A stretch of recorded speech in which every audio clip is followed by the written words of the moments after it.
یہاں پر ایک چیز میں بتانا چاہوں گا، بہت سے لوگ ایسے ہیں کہ جماعت چل رہی ہوتی ہے فجر کی جماعت، تو پیچھے کھڑ کے سنت پڑھتے ہیں، پیچھے کھڑے ہو کر سنت ادا کرتے ہیں۔ یہ خلاف سنت ہے، اس لیے کہ اللہ کے نبی سے فرمایا کہ اذا اقیمت الصلاۃ فلا صلاۃ الا المکتوبہ، جب فرض نماز کے لیے اقامت دے دی جائے تو کوئی نماز قبول نہیں ہوتی سوائے فرض نماز کے۔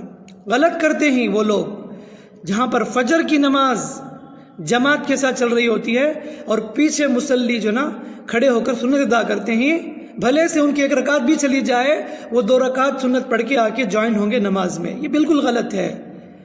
سچ ہے کہ فجر کی 2 رکعت دنیا وما فیہا سے بہتر ہے، لیکن فرض سے تو بڑھ کر نہیں، فرض نماز سے تو بڑھ کر نہیں۔ تو فرض اصل ہے، بعد میں سنت ہے۔ اللہ کے رسول صلی اللہ علیہ وسلم نے اس کی اہمیت بتانے کے لیے بتایا کہ 2 رکعت سنت دنیا وما فیہا سے بہتر ہے، لیکن لوگ یہ بالکل غلط کرتے ہیں کہ جماعت چل رہی ہوتی ہے پیچھے سنت پڑھتے ہیں۔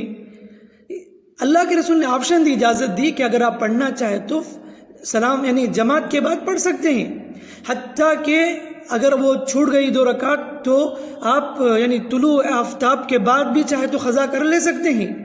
لیکن افسوس یہ ہے کہ بہت سے مساجد میں اماموں کی بھی توفیق نہیں ہوتی بولنے کے لیے، منع نہیں کرتے وہ لوگ، حالانکہ بہت بڑی تعداد جو نا جماعت چل رہی ہوتی ہے پیچھے سنت پڑھتے ہیں۔ یہ بالکل غلط ہے، اس کی اصلاح ہونی چاہیے۔ اللہ ہم سب کو توفیق دے، اللہ تعالی ہمیں عمل صالح کی توفیق دے اور